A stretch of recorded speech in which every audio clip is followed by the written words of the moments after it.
Good evening, everybody. Welcome to Kop Talk. We're live tonight with the weekly agenda. And as you can see, our title is Unbeaten, because that is what Liverpool are at the moment for a very, very long time. With me tonight, we have Kop Kelly back in the building. The first time on a brand new channel. How are you feeling? Fantastic. Bloody fantastic. Yeah. And then, of course, we have our resident Kop panelist, Stoney, down there. Good evening, everyone in the show and all of our subscribers and all of our viewers. Good evening, everyone. Very excited about today's topic, aren't we? Yep, very much so. Very much so. Right. How do we kick this off? Should we just throw out the graphic? So the last time Liverpool lost a game in the Premier League was against Fulham, and that was the 7th of March, wasn't it? Yeah, that's correct.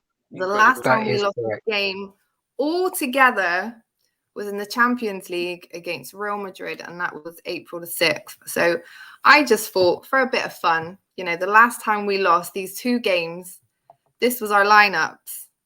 Nope, not that one. that was the big game, that one. It was this one. Apologies. Just look at the back line. Nico Williams, Nate Phillips, Reece Williams, no Bobby, no Mane. That was in the Fulham one. Yeah. Kabak. Jeez. How do you feel looking at that, Stoney? I think it shows. It actually shows what we were actually in a position to actually field. I mean, I'm going to be honest. It seems so long ago. Even looking back at that lineup there now, it's making me scratch my head. But I think it obviously shows the extent that we were actually at in terms of players that were actually depleted in our club. Yeah. So, we had quite a lot of youngsters there. Goodness gracious. Yeah, that is. I mean, Real Madrid. Do you know what I mean? And we had Nate Phillips and Kabak as our two centre backs. 3-1. They ain't too bad. That's not too. No, it's not. That's not too bad. And the thing is probably from there. Immense that game. Yeah, you're right. Even from there as well, the experience that in both fixtures, in the Fulham game and in the Real Madrid game, the experience that those players would have gained would have been invaluable. I mean, we didn't end up obviously signing Kabak, but if we look at the bigger picture, he still managed to get an opportunity to return back to the Premiership playing with Norwich. So that was clearly a good thing as well. Nico Williams would have gained invaluable experience as well. Premiership games and obviously playing Champions League games for us last season as well. So it was rocky. It was definitely rocky. It really was. I mean, even the Fulham game, our last loss in the Premier League was a 1-0. Yep. And even that was a smash and grab, wasn't it? It's not as if we were played off the park, No, I looked at the stats, and they it was 50-50. 50. Yeah. Stuff. It was, yeah. And even with that Fulham game as well, I think it actually seems so long ago, Gems and Kop Kelly. Seems so long ago. But I think the Fulham loss, obviously it was heart-wrenching. But I think all of last season, despite what actually happened to Fulham, Scott Parker obviously demonstrated how how good he is of a manager, and obviously he's doing really good down at Bournemouth at the moment as well. So as much as we didn't want to lose, we lost against a dogged team who were actually putting a solid performance against us as well. So it was just one of those things. But I got a soft spot as a manager for Scotty Parker. I actually remember after the game, Klopp saying that they're a good-looking team and they got a good-looking manager. Can you remember that? He was saying that. Good-looking. The thing is, these are their cup finals. You have to understand that they come to Anfield, and this is their cup final. One is the cup final. Two is the way of getting into the shop window. If they have a great game against us, all of a sudden the whole world knows about them. That's true. Yeah, I just think after that game. I think there was 9 games we were unbeaten after that. I think we kind of found a little bit of a rhythm. I think Nate Phillips started to find his feet a bit. They started to get used to each other. I think Fabinho was back in his DM role. So, that was huge. I think we started to find a bit of rhythm. I mean, we had Becker out, didn't we, as well, for a long time? Yeah, that. We had to rely on Kelleher. Henderson was out. Even Fabinho was out himself, wasn't he? Yeah. It was a lot. Trent was out, wasn't he, as well? I remember, because that's where we had Nico. Yeah. Nico Williams. Evening, Adam Morris. Thank you for joining us. And we've got Jonathan Tracy. Good evening. Adam Morris, looking forward to getting smashed by the Scousers this weekend. So Adam's a Man U fan, of course. Okay. That's fine. Tomorrow. That's reverse psychology, mate. That's a bit of reverse psychology. It's so true. I was going to say tomorrow we're looking to do a crossover with, we're from FTB Sports. There's a few different fan channels. There's a Man United fan channel called the Man United Agenda. And tomorrow, if they're not too scared, we're going to do a crossover show, a little pre-match to the big game.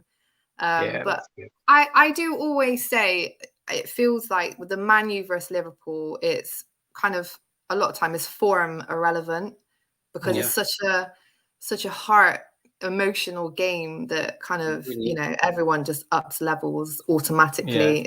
It's like a derby. It's like the biggest derby there is in my opinion. It's the one game everyone looks for, isn't it? I think. Well, I know I do. When have we got the Manx? When have we got the Manx? That's what I'm always looking for. Stoney's gone sideways. He's like, Jem, what? There he is. Jonathan Tracy, where is Chase tonight, Gems? He is good. So he's not a part of our channel, but we did have him on the aftermatch to Atletico, and he is a great guy, and we've said that he can come on anytime. So yeah, we'll keep watching, and he'll be back on, Jonathan. Don't worry about that. And then of course we've got our Reese fan. Good evening, Reese. Stoney's having issues, I think. We do run. You're doing this show now because you're losing on Sunday. I like your optimism, and I like the fact that you do have Ronaldo as your picture. I love the confidence. I love the banter. Bring it on. Say it with your chest, mate. Absolutely. Reese is saying Liverpool 5, United 0. Well, I think, he's back again. Sorry. I think that was the boys from the Man United Agenda trying to remove me from the show, Jen. Yeah.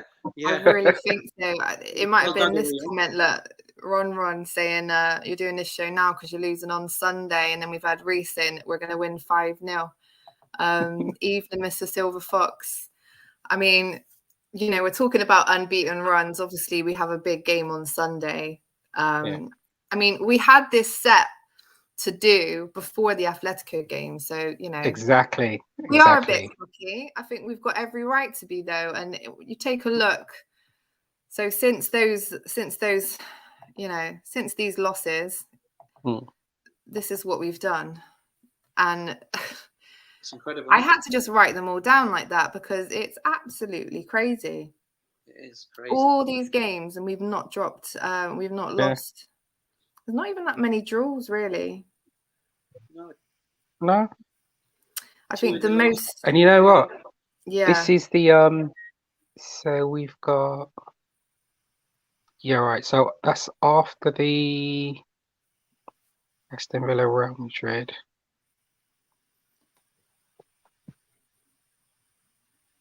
Yes, Stoney.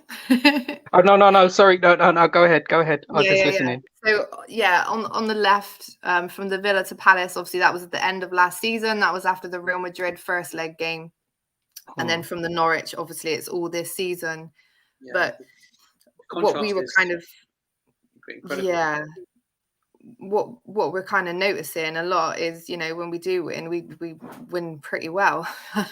And even this season, the only time we've scored less than 3 goals was versus Burnley, Chelsea, and Man City.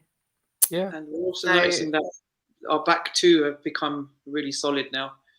So Matip, and that really shows because it's letting everyone else concentrate on playing football now. That's correct. Yeah. So that is amazing stats. So What do you think this run? What's been the catalyst for this run? What's the driving force? Is it pride? What did you want to speak on it, I Stoney? think it's this. Yeah, it is. Everything's just gone, like that, and just fitted together, and everyone's confident. They know when the midfield know that they lose a ball, Virgil's back there, and Matic's back there, and Robbo and Trent are bombasting forward like they do. Our front three, according to Paul Merson, are now the best front three in the world, and they're back to their usual. Their stats this season are, it feels like it's 2019, doesn't it? At the moment, it does. It's pretty incredible.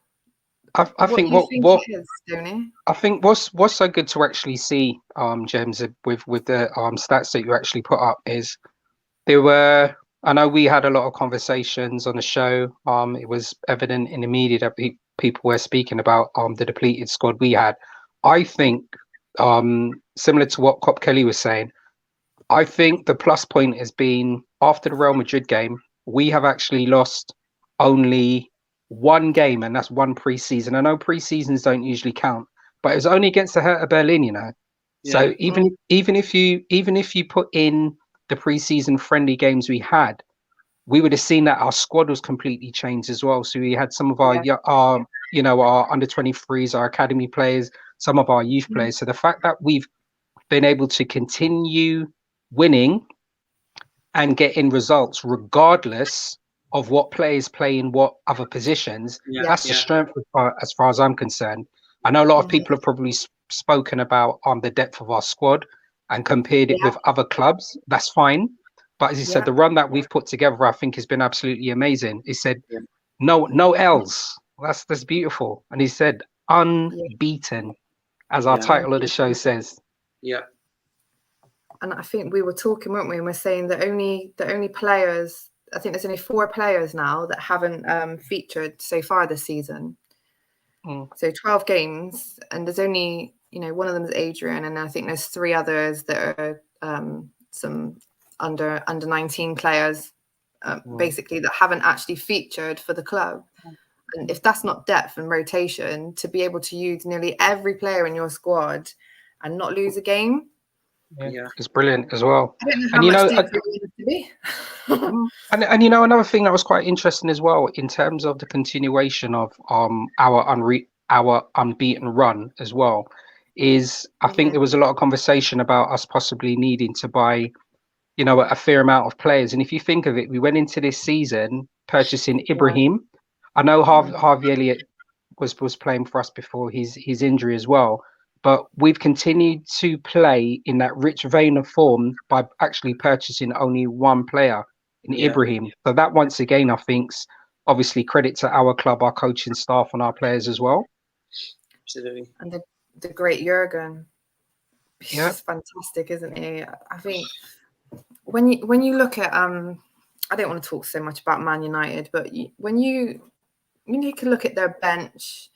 And when they're on the pitch as a team, as a whole, it just makes me think, thank God we've got Jurgen, because they, even on the bench, everyone just looks satisfied and happy and just happy to be a part of the team. I even see videos, I think Harvey Elliott released a video today. It was like a montage of from when he broke his ankle, like up to now, showing his drive, like he's doing exercises every day just to keep his muscles strong. And I think it's just that work ethic that Klopp helps spread within the squad. He's got the right staff around him to help enforce that as well. It's just the drive.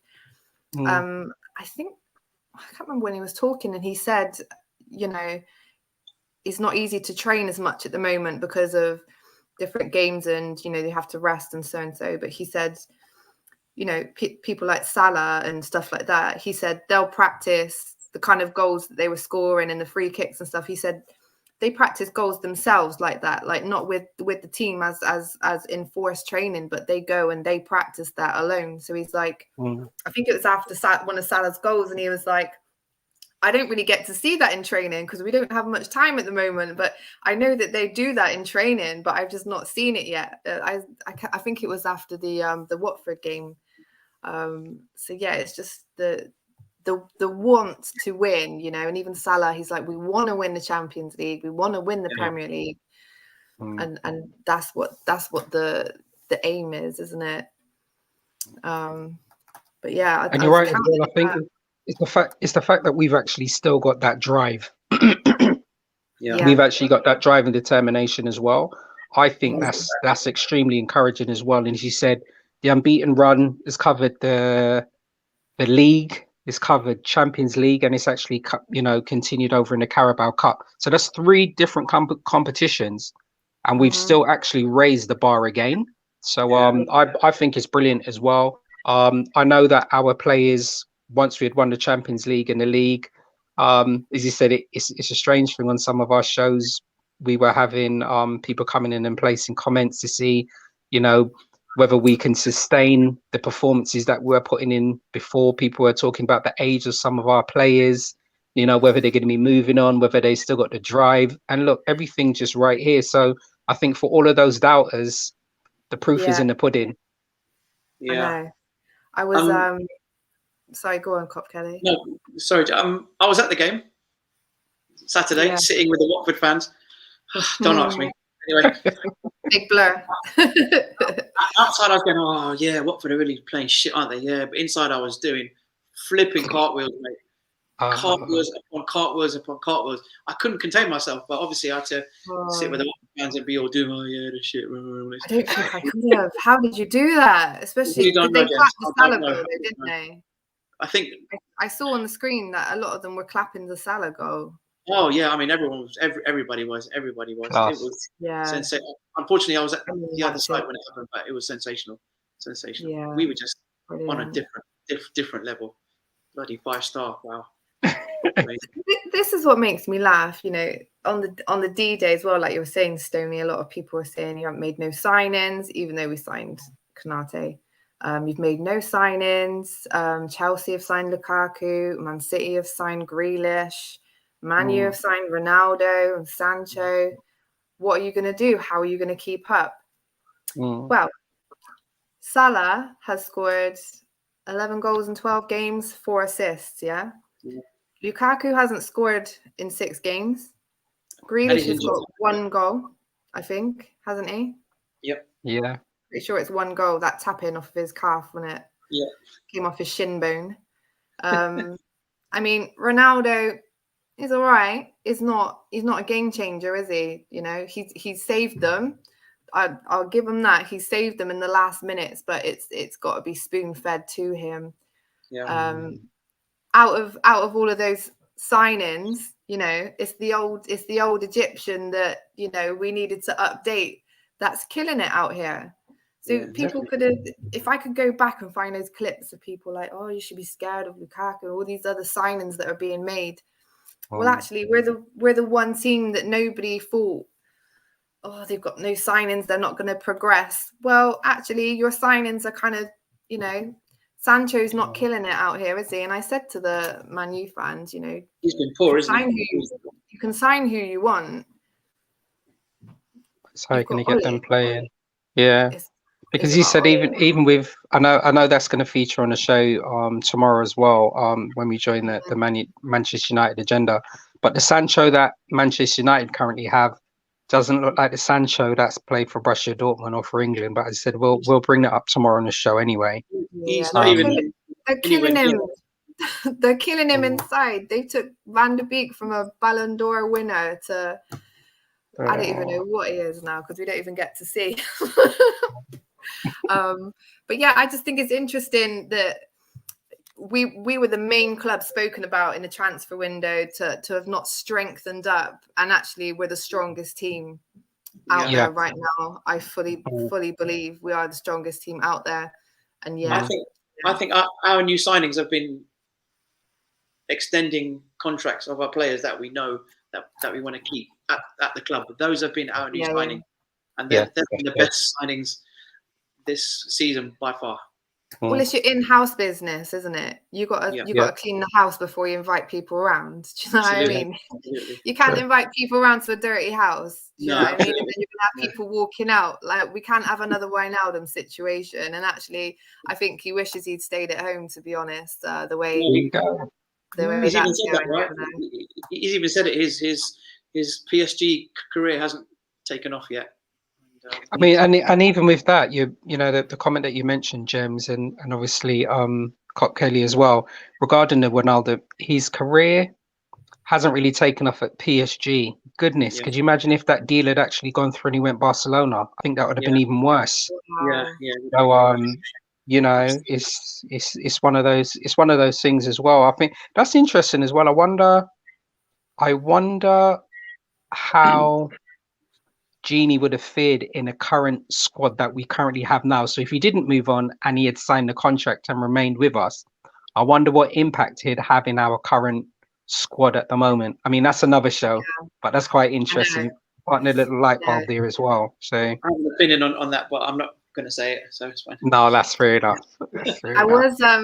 So I did guest appear on a show on Monday, and we had to like bring some questions and answers, and one of mine was, I can't remember what they replied to it now, but I was like, would you take Wijnaldum back, say in January? And he said, I want to come back home. So I might put it out to you two now. Just want to say big up to Amundi from the Man United Agenda as well. Good evening. He's saying that he's looking forward to Sunday. They're coming to bring the pain. I know that's just smack talk. I know that's just smack talk, Muns. Please stop. Sancho will shine versus you guys. Can't wait to have our show tomorrow and teach you a lesson. It's all smack talk. Come and watch us tomorrow and we'll just put him in his place. Listen, what they don't understand is every time we play a team whose managers are under pressure, we always end up getting them sacked. So I'd be very careful. Well, they should want us to do them a favour, innit, really? You know. True. That's true. So I'll pose to you, Fresh. Would you take Wijnaldum back? Would you see him, you know, lifting the squad? Yes. Yeah. Stoney? Oh my gosh. Okay. So I've got something, and I think for me, my outlook probably is never ever changing in things like that. I think I'm one of these people that is. All right, take the emotion out of it. Take the emotion out of it. Yeah. So for me, I'm like, no, you leave. That's it. Yeah. True. And I think that's probably me. I think I've always looked at, regardless of what manner any player has ever left our club, it means that for some reason their mind is on a completely well, not even that. I just believe that if you've moved on, then you're moving on for a completely different project. So if you've moved on, you've served your purpose at our wonderful club, and you've moved on to a different project. And I'm always confident that we'll have a replacement. So obviously Gini moved on. We weren't looking for a replacement for Gini. We were looking for another midfielder to have an opportunity to play as, you know, one of the number 8s or number 6, wherever he actually plays. So in that sense, I'm confident enough that our scouting staff, our our directors of football, they'll purchase at some stage another midfielder to complement how we want to play. So with Gini, wonderful servant. Towards Curtis Jones, Elliot, and Thiago. Yeah, I've always thought. I think Thiago was something that Klopp kind of wanted to bring another dimension to the squad and kind of evolve the squad a little bit. And as regards as well, like you said, Stoney, I think that he's looking to replace. I think he knows. I think they know who they want, and this summer just wasn't the time to get that person or those people. Yeah. But I think Klopp knows. We've said this on a previous show, me and Nick. Like, I think he knows exactly who he wants. Yeah, already. We'll just have to take our time. And we have to be very thankful that when Gini left, it gave Harvey Elliott the opportunity that we were hoping. Thank you. That's so true. I don't think he would have played had Gini stayed. So really, thank you. I don't know. That boy, Klopp was in love with him, wasn't he? Like, literally watching him play, it was like he created him with his own hands. He was like, did you see him go? He'll come back he'll come back and he'll come back stronger now, because he's obviously he's going to build himself up a bit. You know, he's tasted it, hasn't he? He's tasted the Anfield grass. He's tasted the win versus Man City and Chelsea. Not Man City, Chelsea. Sorry, he was the best player on the pitch. He was, full drive, and I've said so many shows, the regulars watching will have heard me say, I think every show, my favourite midfield has been Elliot, Thiago and Fabinho. That I think that was the most exciting midfield. Sorry, I'm just, so my mouth was watering then. I was probably drooling a bit there. Do you know what I mean? That midfield was exciting, you know, with like Elliot and Salah. I think it took a few games, like the first game it wasn't really working, but yeah, that was exciting. And I think now, like we've said as well, Stoney, now is the time that Curtis, Keita, now is their time to try and show what they're made of, because Elliot's out. Yeah, state the claim. This guy, we spoke last week, Stoney. So let's update now about Ox and his minutes. He got some minutes again.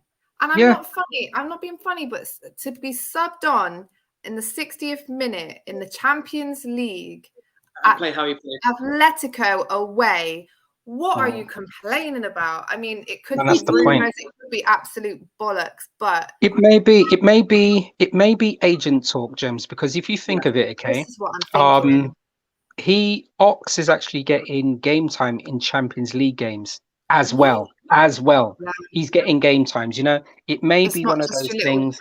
Is that shot window then? Is that shot window, Stoney? Pardon me? Is that shot window then? But you know what? It may well be a possibility. And you know what? It's one of those things as well, right? If it's agent talk or if it's Ox that wishes to move on, then for us as a club, it's money in the bank. We will get good value. If it is something where he moves on, he's clearly demonstrating that he's fit. And I think that's the main thing we actually wanted to see as well. So any suitors out there, you know, if it is, whether it's in the Premiership or whether it's abroad, they know that he's fit. And hopefully it will just be a seamless transition to whatever club he needs to go.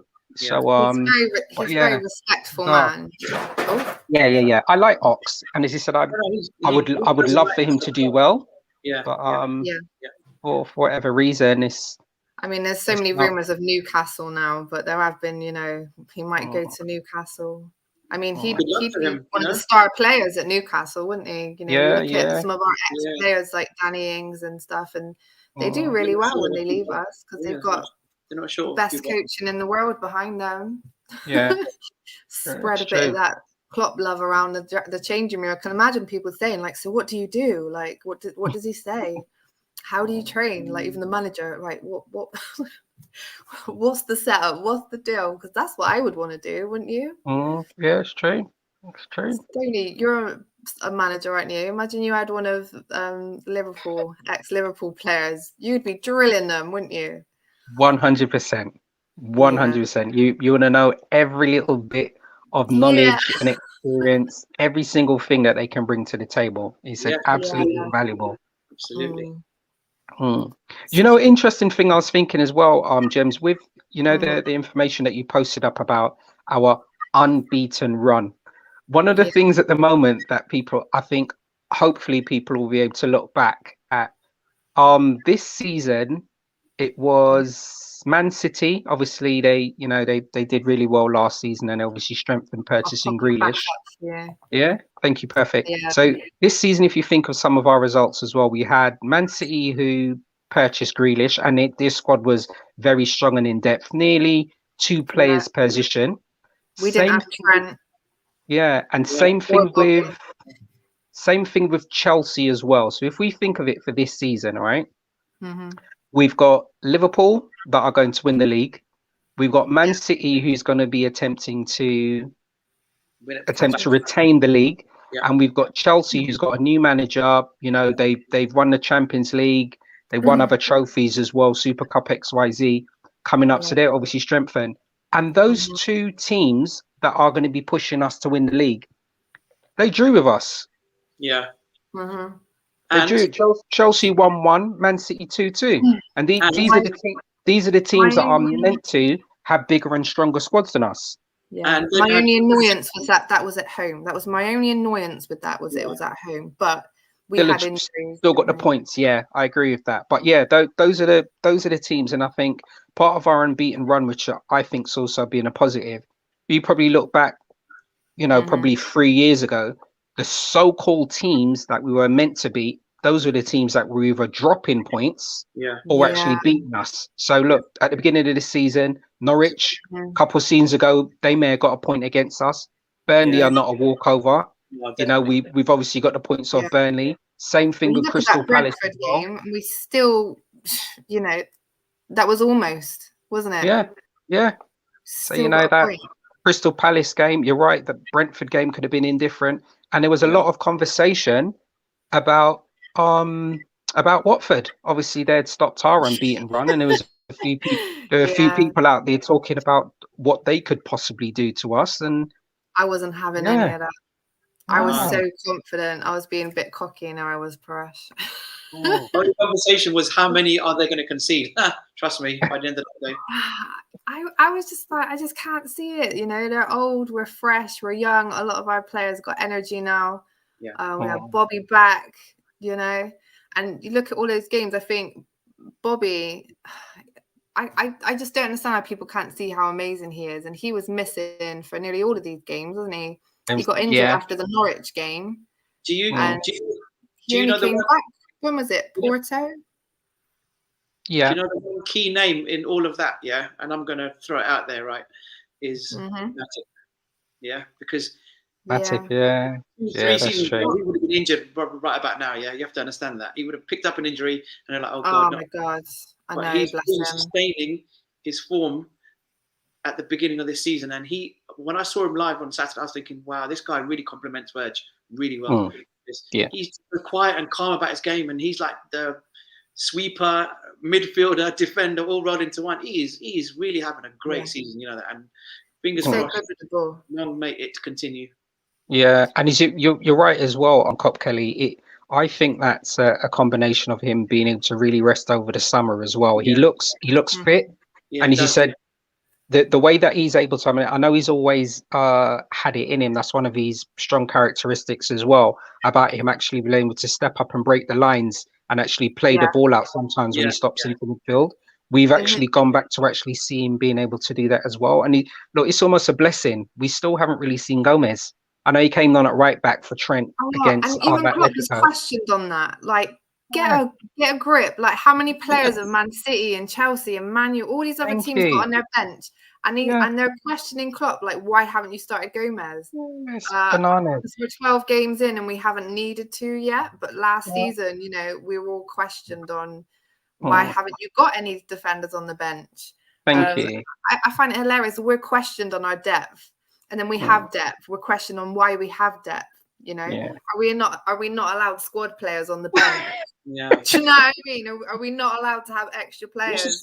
What's a squad player? Sorry, I've never known that one. I know, right? Does every player that plays for us have to play every game? Because it baffles me. And like Klopp was like, I don't even know how to answer that. You know, it's because Matip and Virgil have just been so good that he hasn't needed to yet. But there could be a situation where he is needed at some point.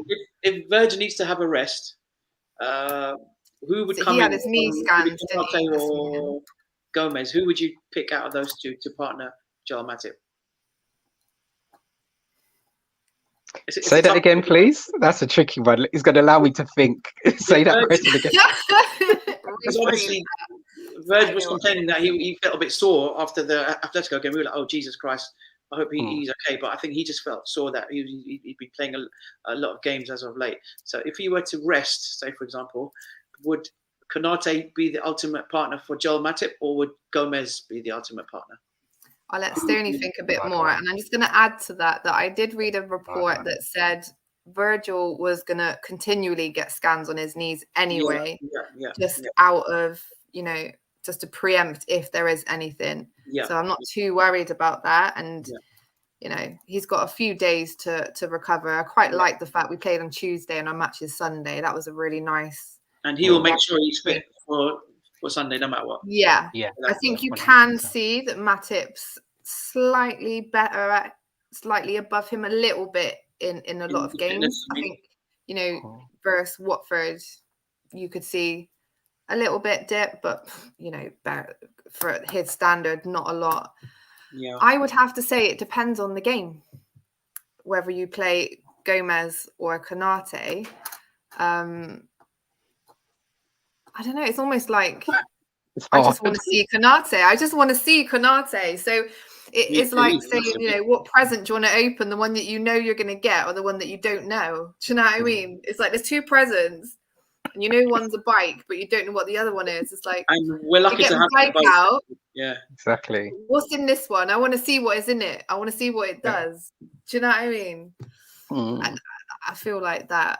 I feel like I'd be happy either way. Right, Stoney, go on. You got to say something on it now. All right. Thank you very much for giving me thinking time. I think obviously we are just absolutely blessed to actually have 4 elite central defenders, all at different ages, all levels of experience with all different characteristics. I absolutely love Ibrahim. I think if it was between the two and Virgil needed to be rested, I'd go for Gomez. At this early stage, and the only reason why I say that is based on Gomez's knowledge and experience from playing in the Premiership at the moment. That's the only reason why I'd go over it. However, what we may well be blessed to actually see is after the United game, we've got Preston in the Carabao Cup, so it may be something we'll be see Gomez exactly. That's I can't wait for the Preston game more than so many other games, just because. So I think it'll be a good opportunity to rest some of our players as well. But there's just, but both of them are but both amazing defenders. And he said, I think with Ibrahim, we've got him long term. He knows that he's going to get game time. You know that he's going to develop playing underneath us as well, and not just from the coaching staff, but the other players that we actually have in our squad. So no rush. No rush. Yeah, that's what I love about our club. See, he's still happy. You've seen him celebrating the Mo Salah goal, and he was like, same as everybody was. I think he's just soaking it in. He's just soaking in all the vibes. Except for me, thanks. Yeah, except for me. Well, I won't be able to hide it. So we've got Amundi saying, to be fair, it's a great run you were on, and judging by Chelsea, City, Milan, and Atletico Madrid, you're more than deserving. Klopp is the man. We really appreciate that. I think thank you very much. I can't believe this took like all this time for people to just like they've got nothing to say. But I did watch a show and they were still criticizing Mo Salah, and I just thought, I don't understand it myself. This is his 5th season, and they only criticize him because he improved even more. They wouldn't criticize him if he was, Lionel Messi or Mbappe or Neymar. Messi's only got 1 league goal, for fuck's sake. He's the player that loves to hate. Mbappe, Neymar. Look at his squad around him, and he's in the French league, and he's only got 1 league goal. Come on now, if Salah was in that team in that league, he'd be getting hat tricks every game. Yeah, I don't know that for sure. He said, "Great shout, Kelly. I'm a Matip convert, a really classy player." Yeah, I've sold Matip to a Monday now. I've shown him all Matip and Verge's little banter videos and stuff, and I think that them two together, they've got like a connection off the pitch, on the pitch, with Alisson as well. That triangle, I speak about that triangle a lot. And then you've got like Robbo and Trent. I think what we missed a lot when Trent wasn't playing is the connection he has with Robertson. Yeah. We almost seem to pick each other out. And there were times where we were playing with Milner, and you kind of look at Robertson and you're wishing that you're just like, pass to Robbo, he's over there alone, he's got no one there. But when Trent's on, he sees him before you do. He's like pings across, uses the whole width even more when we have Trent. I think that was what we missed with Milner. In that position, we couldn't use the full width from wing to wing as much, because Trent's passing is just have you noticed how the relationship between Mane and Salah has just excelled this season? It always has. I think this was just there's a little blip. I was thinking there was a slight blip, but now this season they seem to they're on the same hymn sheet. That pass that Salah gave to Mane against Watford, it was beautiful. And I saw it's like the best assist I've seen for years. But yeah, you are right about that, Kop Kelly, as well. I think it would have been paper talk as well. I think sometimes you can have players that may have disagreements, and at the end of the day, they're all professionals. They're all elite. They have their own challenges. XYZ. I believe, and I know that Amonde's watching his show as well. So if I'm incorrect, Monday, just comment on it. I believe that Andy Cole and Teddy Sheringham didn't have the best of friendships off the field.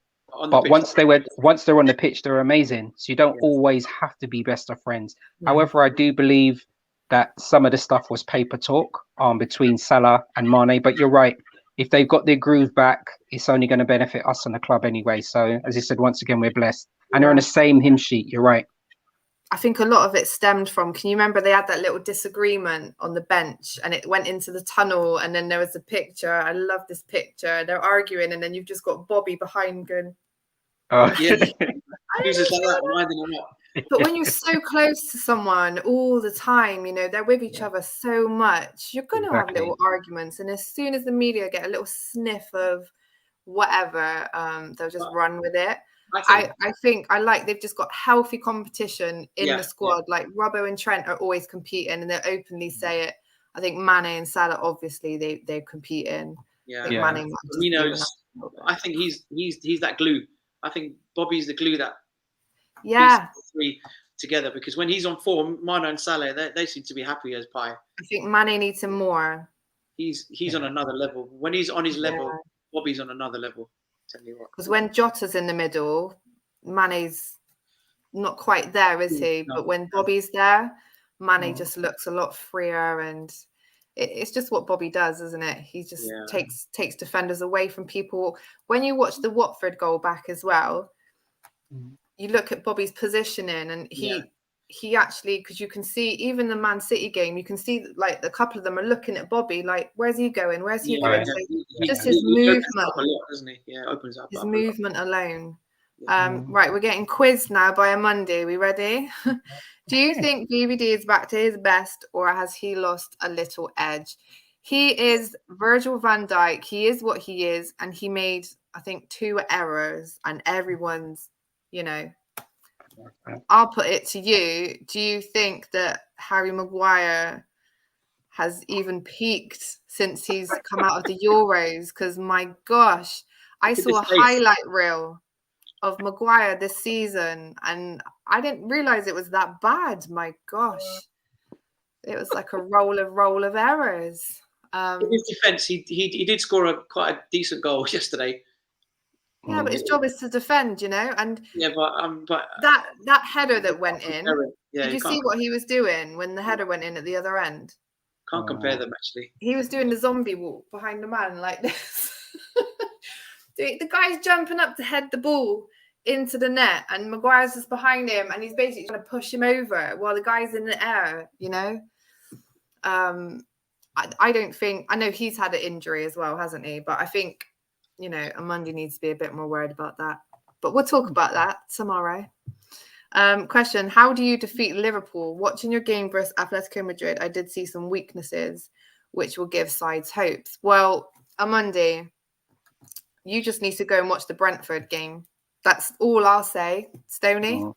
Yeah, 100%. I completely agree with you on that. I think that Brentford game was high tempo, high intensity. As I said, you've got the Brentford manager who, similar to Klopp, believes in the style of play, and they remained like that. And I think that's refreshing to actually see as well. You've got a manager, and his identity is being implemented by his players on the pitch consistently. And Brentford have demonstrated that in every single game that they've actually played so far in the Premiership, and that's actually refreshing to see as well. So like anything else, Liverpool may possibly have weaknesses. However, as much as teams say we have a weakness, how are you then able to implement our weaknesses, if there are any, and capitalize on it? Not many teams can actually do that, because seeing something and being able to do something about it is completely different. Absolutely. Completely different. I mean, you're in the middle of the road, you see the bus come in, but if you can't walk, then you ain't going to escape it, are you? The thing is, the only way to beat us this season is if we make errors. That's it. Plain and simple. Well, the other team, and it's like first Brentford, they forced us to make errors. I think that's what it was. They had us I think more than anything, they cut our team in half. You know, they separated the defence from the midfield, so we couldn't. Yeah, there's a big gap there. Yeah, they do. I always say Trent can turn us defending into attacking in one pass. You know, we could be having pressure at the back, Trent one pass and Salah's on and we're away, you know, and then the other team's like, whoa, how did that happen? Even and Virgil. Yeah, one pass. Oof. Becker, you know. And also as well, got an assist once. Do you remember that? You remember the Becker assist? And also as well, I think from that Brentford game as well, as much as it was a case of Brentford actually coming at us, as you said, slicing us open. You know, we open up the raft against other teams because we got 3 against Brentford. We just took it out on Porto the next game, you know, scoring 5 against them. So let's be serious. You know, another 2 against City, another 5 against Watford, and then another 3 against Atletico. Be careful, Man United. You know, right? Be careful. I know, right? The thing is, our attack is better than their back 4. It is. Yes. They need to be careful, really. I think. Yeah, I mean, we'll get into them in another season, in tomorrow's session, like properly in our pre-match thing. But I think you just can't beat the natural connection that Becker, Matip, and Virgil have. It's not even like the levels of how good the players are. It's how well they know each other. They know each other so well that, you know, it's almost like they're just in sync. They know what's going on. I think that's what really tells. Jonathan Van Dijk had a scan on his leg this morning, one to keep a watch on. We did just mention that. You must have went for a tea break. Joking. I saw a report saying that he is getting these regularly anyway. I think it's just like someone have mentioned it. We don't play till Sunday. It's a late kickoff. I think he'll be fine. If not, you know, funny enough, we signed a centre back. We will relish it. We didn't make any signings, but we did sign a centre back. And with Fabinho as DM, I'm confident whether we started. To be honest, I wouldn't even be overly bothered. Well, James, going back to the Chelsea game, see, Lukaku was brought to scare defenders left, right, and centre, and Virgil had him in his pocket. Matip had him in his pocket. Matip barged him off the ball with his lanky self. Matip made Lukaku look like a little stone. Yeah. And look, since then he hasn't been the same, has he? And he's injured now, isn't he? He's out. Timo Werner's out. So hey, I don't think Lukaku was the same after he played us. He was so embarrassed that this tall, lanky Matip done him over. He's not been the same since. Amundi says, true, Stoney. Teddy refused to shake his hand when he was subbed on for Teddy on Cole's England debut. Yeah. Well, as long as you're a professional on the pitch, then that's fine. But I do think, you know, like I was saying with Virgil and Matip, I do think it does make a difference if you have like a connection with the other player. There might be situations like where you could put them in and you might not want to because you're thinking, to be honest, what helps Liverpool is no egos or superstars. Salah and Mane are stars, but their faith won't allow them to be monsters. That's a great shout. That is a great shout. That's very good. Really good shout. I think, like, I can't remember how many seasons ago that I've just known this for a while now. When we are going to sign a player, Klopp has a meeting with them, doesn't he? And sits down with them. And it's basically to judge their character.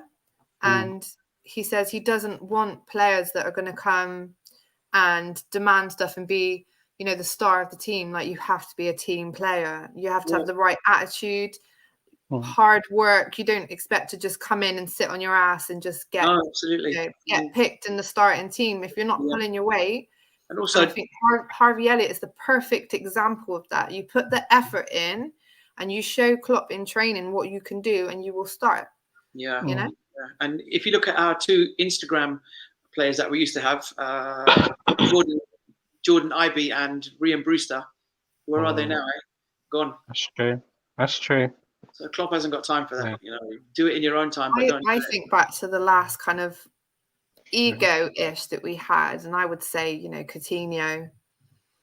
I think he was a little bit of a not so much a team player. I felt like when we were kind of down on our luck, he he wouldn't fight with the team. You know, I feel like everyone we've got now, you know, if we go a goal down, everyone's all up for it, all in. I felt like he was a bit of a sulker. I don't know as much. And then obviously, you know, his back was hurting and he wanted to leave and stuff. And I think when he found out Barca were interested in him, I think his head was gone. I don't think he was there after that. Yeah, he just wanted to go, and Klopp said we don't want players like that. No. And I think Klopp's very particular in characters and who people are and how they behave off the pitch as much as on the pitch. And I think, like Amundi's saying, not having their ego, nobody wants to be star and all this, and everyone loves each other. And you can even see how happy everyone is for Mo. No one's looking at him like, oh God, he's getting all the attention and all goals. Everybody is just genuinely, you know, even before he scored, you can see like Virgil like clapping, and you can genuinely see that they're all just... First and foremost, they're playing for arguably one of the biggest clubs in the world. Yeah, and they play for the badge, they play for the club and for each other. You know, other teams, you can see, you know, they'll get their head up their ass and they won't play, but and that makes me so proud. You know, that it really does makes me so proud. And that's down to Klopp ultimately picking the right characters and you know, types of players that he has. And when they're saying leave Harry alone, he's a great player. Okay. Adam, you can't compare both centre-backs. One's a magician and one of the world's best, and the other plays for Liverpool. I think it's hilarious. I really do, considering, you know, one's won the Champions League and the Premier League. But hey, is away to Man United FC, the toughest game of the season so far.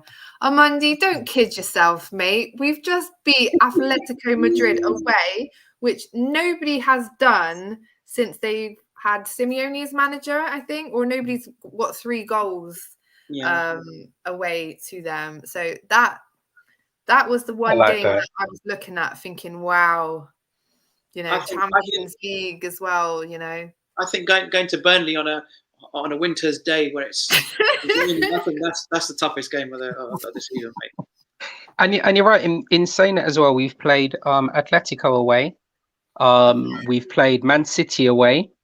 And I would say our next possible, when you say probably, I wouldn't say toughest, but obviously it's going to be a big game, is on Sunday, the 2nd of January. And that's against Chelsea. I see that away fixture being big. Reason being, Mo and Mane may not be available. Yeah, because of that. So isn't it? And that's what I'm saying. So in all, you know, in all respect, I say Sunday, 2nd of January at 4:30. That's going to be our toughest away game this season, away to Chelsea. And obviously that's after the Christmas pile up as well. Exactly. You know? Yeah. What about you, Kop? What do you think? Toughest game? No, you know what? I think Stoney is absolutely spot on, because Man United games are always tough, but we're always up for it, no matter what. No matter who we've got in our team, who's playing. Every player knows the importance of playing Man United. So. Stoney, you're absolutely right. I could play in that Liverpool team against Man United, and I know I'd be up for it. But Chelsea, that I think that could decide who ends up where at the end of the season. Yeah. I mean, I don't know. Like, did we play Man City away? Did we? I thought we played. Sorry, I apologise. That was at home. Man City. Man City. Yeah, sorry, it was just meant to be Atletico. Be the hardest. We're in April.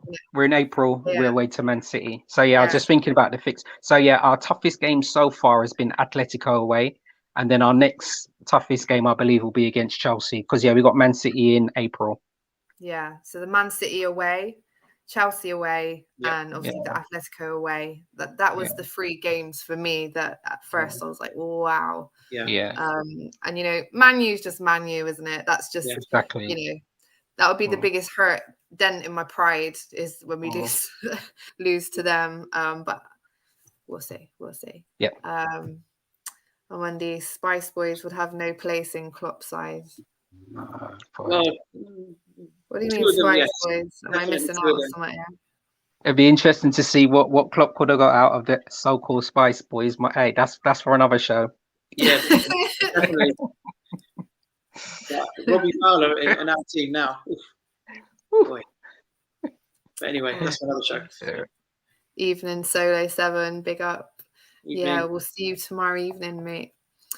All right then, guys. So I think we'll wrap it up here. I don't know if I mentioned this, but let's flash it up one more time just so that people can see. So this was the last time we lost in the Champions League to Real Madrid on the 6th of April. Yeah. And the last time we lost in the league to Fulham on the 7th of March. Looking at that lineup, those back lines, Reece Williams, Nico Williams, Nate Phillips. Crazy. Kabak, wow. You know. It's unrecognizable. It's unrecognizable. Shaqiri starring up front, no Mane. You know, since then, we've scored 53 goals. Frightening. Since then, in 21 games, we've scored 53 goals and we've only conceded 17. Which, funnily enough, I think the highest amount we let in was against Brentford. Yeah. Wasn't it? Looking at that. That's where we conceded most of the goals was against Fulham Brentford. Yeah. Wow. Shame on all those teams. Shame on Man U. Shame on Milan. Do you know what I mean? Brentford showing them all how it's done. Yeah. Oh, gosh. I've got one more comment. On Monday, great show, guys. Smug, but still a cool watch. Well, do you know what, mans? If you got it, flaunt it. You know, we're doing well. We've got some amazing players. We've got an amazing manager, and we are just going to enjoy it while we can. You know, I'm not doing all this Salah contract talk. None of that stuff. He's here now. I'm just going to enjoy him. Yeah. Right. Well last word before we go then. Kop Kelly. I'm just massively excited about this Sunday, to be honest, and it's great to be back as well, and it's lovely to see you both after such a long time, so it's really fantastic. You too. Yeah, nice to have another face on the panel again. Yeah, it's great to be back. Stoney, just like to say as well, welcome back Kop Kelly. Thanks Gems once again for hosting the show, and also thanks everybody for tuning in today. Don't forget to like, subscribe and share. Even if you're not watching it in real time, continue to share and make everybody know about our channel. Yeah, brilliant. Well said, Stoney. Well said. Yeah. As my son saying, "Good show, Mum." Baby. What a way to end this show. That's perfect. Yeah, what a way. Bless him. Oh. Right. Yeah. So, like everyone said, subscribe and share, hit the thumbs up. Our socials are in the descriptions. We are on Twitter. It's Kop Talk YNWA, and we're part of FTB Sports. You can find us on there as well. So we are going to be on the Man United agenda tomorrow at 8:30, but it will be streamed through here as well, so make sure you check that out. No, 9 o'clock, sorry, 9 o'clock. Right, tomorrow 9 o'clock. It's a smackdown, Man U versus Liverpool. Saturday, 11 a.m. We're going to do a quick preview. And then obviously Sunday is the big banana. See you tomorrow.